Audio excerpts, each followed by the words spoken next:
Validez de las pruebas psicológicas.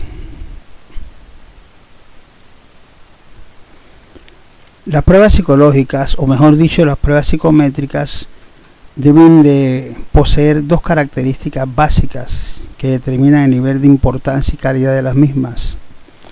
A una se le llama validez y a la otra se le llama confiabilidad. En este caso nos vamos a referir a la validez, entendiéndose validez en primera instancia como tradicionalmente lo hemos entendido los que estudiamos validez de hace mucho tiempo. Se entendía por validez la capacidad que tiene un test psicológico o una prueba psicométrica, por así decirlo, para medir el atributo para el cual ella fue creada. ¿Qué queremos decir con esto? Que si la prueba fue creada para medir inteligencia, lo que se obtenía era información sobre la inteligencia. Que si la prueba fue creada para medir ansiedad, pues la información que se obtenía era ansiedad. Que si la prueba fue creada para obtener información sobre las aptitudes, teníamos información sobre las aptitudes y no sobre las actitudes. Para satisfacer estos requisitos, la construcción de las pruebas requieren cierto tipo de tecnicismo que alcanza principalmente la validez. Es más, se considera que la validez es la cualidad más importante que tienen los test psicológicos. O sea, todos los test psicológicos pueden ser válidos. Deben ser válidos, todos, en primera instancia. Posiblemente, si queremos definir validez de una manera más técnica, podríamos llamarlo de la siguiente manera o definirla de la siguiente manera.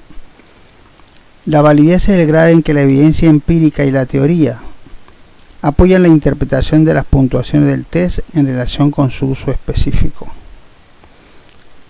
Pero validez seguirá siendo para nosotros la cualidad que tienen las pruebas para medir el atributo que a nosotros nos interesa. ¿Cuál es la importancia de la validez? Esto hay que ser un poquito relativo en ciertas cosas. Estamos acostumbrados a decir que los test son válidos. En el fondo, lo que es válido es la interpretación que hacemos de la información que se obtiene del test. Y además, la validez se da en categorías, no hay un solo tipo de validez. Los test pueden tener más de un tipo de validez. Un test puede ser válido para una cosa y no ser tan válido para otro aspecto de la medición. Vamos a estudiar esto con un poquito de más detalle. Básicamente, al hablar de validez de una prueba psicométrica o de un test, hablamos fundamentalmente de 4 tipos de validez.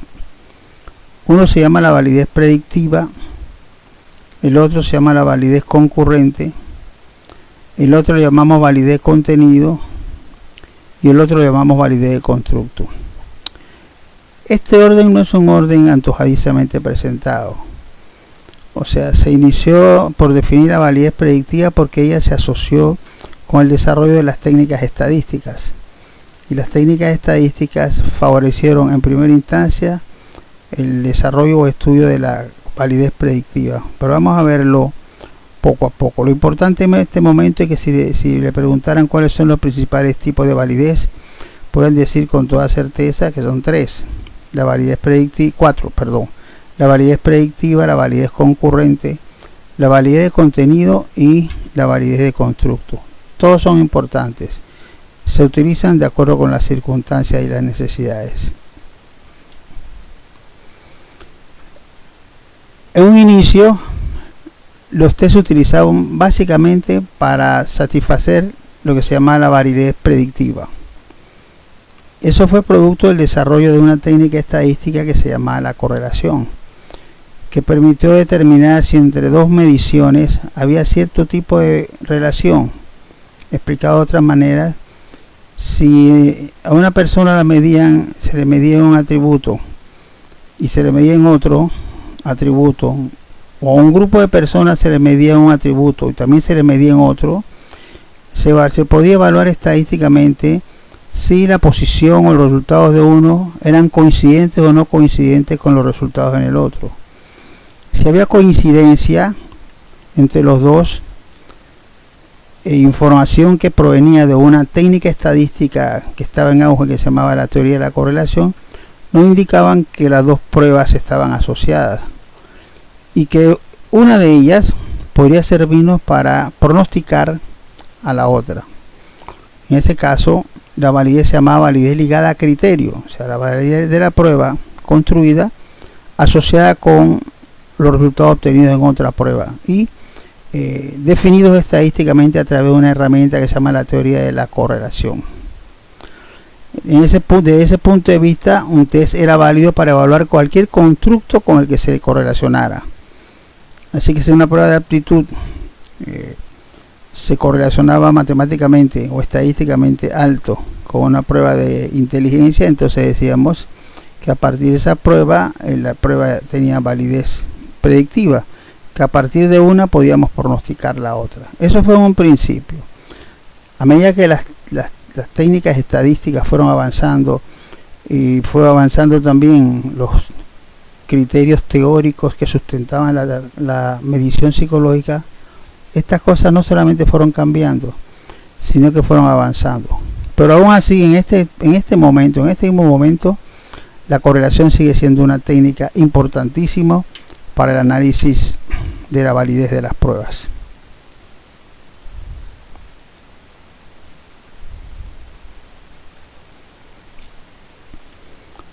Hay otros tipos de validez diferentes a la validez predictiva o validez ligada a criterio. A continuación se fue desarrollando un tipo de validez que se llamó validez de contenido, porque sencillamente lo que hicieron las personas dedicadas a estudiar la psicometría o el desarrollo de la medición en psicología se dieron cuenta de que era importante que las pruebas psicológicas tuvieran validez para otros aspectos. Por ejemplo, ¿qué pasaba con las pruebas de aula? ¿Qué tipo de validez necesitaban las pruebas de aula? ¿Tenían que ser válidas? ¿Qué evidencia teníamos nosotros para determinar que lo que esta prueba está midiendo se refiere a un conocimiento adquirido en un aula, por ejemplo? A ese nuevo tipo de validez, que se refería a la condición de que los ítems deben ser representativos de lo que se pretende evaluar, por ejemplo el conocimiento, se le llamó validez de contenido. Fue el segundo tipo de validez que se fue desarrollando y se incorporó como herramienta de estudio psicométrico, la validez de contenido, que ya entonces acompañaba a la validez predictiva. ¿A qué nos referimos con la validez de contenido? La validez de contenido se refiere a la relación que debe existir entre los ítems del test y lo que se pretende evaluar con ellos. Por ejemplo, ustedes saben que yo dicto estadísticas, o dicto elaboración de pruebas, o dicto a veces métodos de investigación. Entonces, nos estamos refiriendo a lo siguiente. Si yo pongo un examen para medir cierto contenido en estadísticas aplicadas, por ejemplo, debe existir alguna evidencia de que lo que yo estoy midiendo es eso y no otra cosa. Estoy midiendo ese contenido específicamente. En ese caso, los ítems deben ser relevantes y representativos de ese contenido en especial. Al momento de construir la prueba, lo que nosotros tenemos que tener es mucho cuidado de que la estructura de la prueba refleje el contenido que estaba definido, por ejemplo, en un programa educativo, un programa académico. A esa posibilidad que se tiene de que la prueba satisfaga plenamente o lo mejor posible los contenidos presentados en un programa académico, por ejemplo, y que no hayan preguntas que superen ese contenido, que estén fuera de ese contenido, a esto se le llama validez de contenido y tiene una amplia aplicación en la psicología educativa y la psicología escolar, en todos los aspectos del comportamiento relacionados con el aprendizaje, el conocimiento y otros temas relacionados. A eso se le llama validez de contenido. Para alcanzar la validez de contenido, pues, a diferencia de la validez predictiva, que se alcanzaba aplicando un método estadístico práctico, que era el de la correlación de dos mediciones, en este caso hay que desarrollar una serie de estructuras básicas, ¿no? Hay que construir una tabla de especificaciones, que es un instrumento en el cual nosotros organizamos los contenidos y los distribuimos de acuerdo a los procesos cognitivos o cognitivos que queremos evaluar. Memoria, aprendizaje, evaluación, etcétera. Entonces estructuramos una tabla que tuviera esos contenidos y asignamos entonces una cierta cantidad de reactivos a cada una de estas categorías. Eso utilizando el sistema tradicional de la tabla de especificaciones, que todavía sigue utilizándose aunque se le haya cambiado el nombre, pero básicamente es eso: distribuir los reactivos de acuerdo con los procesos cognitivos que estamos tratando de medir. Se construyen los ítems. Un equipo construye los ítems de acuerdo con ciertas reglas. Estos ítems son evaluados. Por lo general, cuando se usan tablas de contenido, estamos midiendo, tratando de buscar validez de contenido, las respuestas son de éxito o fracaso. Por eso están tan ligados con el proceso educativo. O la tienes buena o la tienes mala. Entonces, lo que había que tener era una cierta certeza de que las pruebas verdaderamente medían los contenidos que estábamos interesados en hacerlo, y había muchos procedimientos previos para asegurarnos nosotros eso. Uno de ellos, que yo lo recomiendo mucho en primera instancia, que es la técnica de la evaluación por expertos o de jueces. Es un primer paso para poder aproximarnos nosotros a la calidad de los ítems de acuerdo con el contenido. Yo lo recomiendo que lo hagan antes de construir la prueba final y antes de desarrollar cualquier otro tipo de procedimiento estadístico más avanzado. Siempre el procedimiento de jueces es un buen indicador de la calidad de una prueba. Esos jueces tienen que ser evidentemente expertos o personas con alto nivel de conocimiento de lo que se está tratando de medir, de tal manera que ellos puedan lanzar un juicio de valor sobre los reactivos. A eso se le llama el procedimiento de validez de contenido. Asegurarnos que las pruebas que nosotros los profesores ponemos en el aula midan el contenido para el cual ellas fueron creadas o diseñadas. Más adelante, con el avance de las ciencias y la psicometría, se fueron desarrollando ciertos conceptos teóricos relacionados con ciertos procesos. Entonces, por ejemplo, aparecieron las teorías factoriales, que decían que los procesos psicológicos no estaban constituidos por un solo factor, pues, sino que un proceso psicológico, un constructo, estaba a su vez constituido por otros constructos que sumados generaban un constructo general. O sea que había una relación de constructos. A eso se le llamó las teorías factoriales de la inteligencia, y eso ayudó a desarrollar un nuevo concepto de validez que se llamó validez de constructo. Ya no se estaba validando exactamente el instrumento o la forma de presentarlo. Ahora lo que se trataba de validar eran los procesos internos, a los cuales llamaron constructos. Ustedes saben que un constructo es una variable que está definida teóricamente dentro de una estructura teórica. Una teoría pues es por lo general un conjunto de constructos o de variables que están interrelacionadas e interactuando entre ellas mismas, ¿no? Eso se pudo hacer, se llegó a ese desarrollo de la medición a través del desarrollo de las estadísticas, especialmente de una técnica que se llama el análisis factorial, del cual hay dos tipos. Hay un análisis factorial exploratorio y un análisis factorial confirmatorio. Hay otros procedimientos como las matrices multirrasgos, multimétodos, etcétera. Pero en nuestro medio, el que más se utiliza, los procedimientos que más se utilizan para evaluar las teorías factoriales, evaluar cuáles y cuántos factores están presentes al momento de medir un constructo, se llaman los análisis factoriales, que tienen un cierto nivel de dificultad matemático, pero que está superado ampliamente por la tecnología. Ahora son las computadoras y los programas especialmente confeccionados para eso los que desarrollan los procedimientos de análisis factorial para muchos constructos, para medir no solamente la inteligencia, para la personalidad, etcétera, etcétera.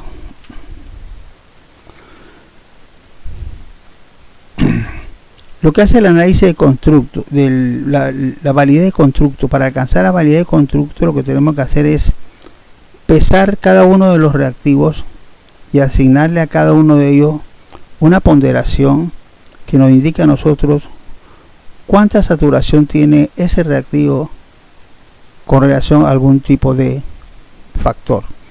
Entonces usted tiene construido 50 reactivos para medir, por ejemplo, emociones. De pronto, cuando le aplica la técnica de análisis factorial, se da cuenta que los 50 reactivos no están organizados en un solo factor, sino están organizados en varios factores o en varias categorías, por así decirlo. Y entonces usted se da cuenta de que ese factor que usted consideraba que era único, en realidad no es único, es la suma de varios subfactores. Entonces el análisis factorial le permite identificar, utilizando técnicas de correlación, de qué manera se reestructuran o reorganizan los ítems atendiendo a la carga factorial. ¿Qué tipo de factor es que los ítems tienden a medir mejor? Así que lo que usted construyó por primera vez pensando que era una sola dimensión, de pronto se encuentra con que son varios factores. Caso clarísimo es el del MMPI, la prueba de WIS, los 16 factores de personalidad, que en realidad están constituidos por varios subfactores, a pesar de que ellos están dirigidos a evaluar supuestamente un factor general. Ese es el concepto de la validez de constructo: entrar dentro del instrumento y reorganizar los ítems para ver si en base a la reorganización de los reactivos descubrimos una riqueza psicológica dentro de los mismos, una riqueza factorial. Hay dos tipos de estructuras internas cuando usted hace la validez de constructo. Esto solamente lo doy como conocimiento general. Para poder desarrollar esto deberíamos tener algunos programas especializados que, si los tenemos, se pueden construir, se pueden desarrollar muy bien. Ojalá que algún día lo puedan hacer ustedes aquí en la Escuela de Psicología. Hay dos tipos de estructuras cuando se hace validez de constructo. Hay lo que se llama la estructura unidimensional y la estructura multidimensional. Cuando estamos ante una estructura unidimensional, cuando todos los ítems, aunque de distinta manera, o sea, con distinta información estadística, contribuyen a la medida de un único aspecto de la variable criterio. O sea, usted tiene una variable criterio que está interesado en validar, pero se da cuenta que los ítems se organizan de tal manera que cada organización de los ítems aporta en la información que requirió originalmente, la información de la variable criterio.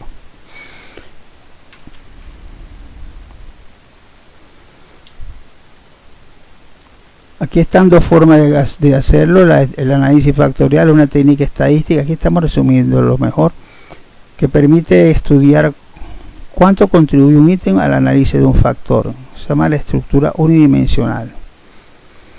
Y también se define la validez de constructo como una técnica estadística que permite establecer la contribución de un ítem a varios factores. Se llama estructura multidimensional. Quiere decir que un mismo ítem puede factorizar o puede dar información para un factor, o el mismo ítem puede aparecer en varios factores. Bajo esas condiciones, entonces estamos ante distintos métodos o técnicas de análisis factorial, y la estructura del test es diferente. En el primer caso es unidimensional y en el otro caso es multidimensional. Cuando desarrolla el análisis factorial en términos prácticos, lo que se hace es lo siguiente: se hace un análisis factorial. Agarra las puntuaciones originales y, a través de un interesante pero complicado proceso de evaluación, utilizando la teoría de las teorías de correlación fundamentalmente, identificas que esas puntuaciones originales se organizan en distintos factores, 2, 3, 4 factores diferentes, por la forma como ellos se organizaron. Y de acuerdo con eso, entonces te das cuenta que el concepto que tenías originalmente y que suponías que estaba definido por una sola dimensión o por una sola variable o un solo factor, en el fondo está definido por varios factores. Entonces lo que hace el análisis factorial es que descubre eso. Si eso no sucede, si no hubieran varios factores, si no se factorizara en distintas categorías, entonces sería una variable de un solo constructo. Medirías una variable de un solo constructo. Pero cuando logra desorganizar y reorganizar los sistemas originales en dos o más factores, estamos entonces ante un modelo de validez de constructo. Estás descubriendo dentro de una estructura teórica, dentro de una sola, originalmente diseñado, definida de esa manera, la constitución de varios subfactores que la alimentan, que forman parte de ella y que la enriquecen. Y hay un último tipo de validez que se llama validez aparente. En realidad no es un tipo de validez desde el punto de vista estadístico. No se refiere a lo que la prueba mide, sino a lo que la prueba parece medir. De ese punto de vista, casi todas las pruebas, ya sean psicométricas o no, tienen validez aparente. Hasta la revista Buen Hogar, hasta la revista de Cosmopolitan, que presentan sus test para que las muchachas, las usuarias o los usuarios consideren si son muy próximos al modelo Cosmos o no, están presentados de una manera que a las personas que no son preparadas en psicometría les parece que es correcto. Son las pruebas que aparecen en la revista, en los periódicos, los magazines, etcétera, que las personas compran y responden a ella. Después van a una tabla en la cual se le indica que si tiene de tal punto a tal punto es tal cosa, o si tiene de tal punto a otra es tal otra cosa, y así sucesivamente. En realidad parece un rasgo no deseable, pero todas las pruebas tienen que tener validez aparente, o sea, deben parecer test psicológicos, deben parecer test psicométricos, deben parecer instrumentos de medición. Bueno, y de esta manera creo haber hecho un repaso general, un conversatorio general con ustedes sobre el concepto de validez, y lo que me interesa es que se entienda claramente que todas las pruebas tienen que tener en primera instancia validez. Una prueba puede tener varios tipos de validez, puede tener validez aparente, la tienen todas, pero puede tener validez de constructo, y a través de la validez de constructo se puede pronosticar el resultado en otro tipo de comportamiento. En ese caso también tiene validez predictiva, etcétera. Una prueba que tiene validez de contenido puede servir a nosotros para pronosticar otro factor o otra variable diferente que esta original, pero los procedimientos estadísticos demuestran que de un tipo de validez se puede ir a otro.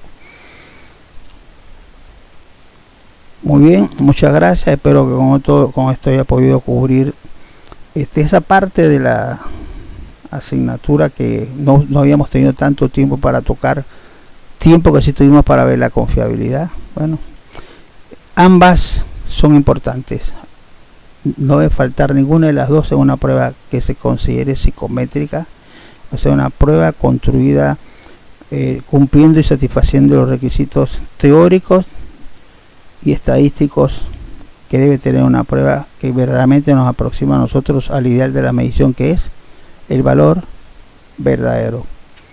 Muy bien, muchas gracias, hasta pronto.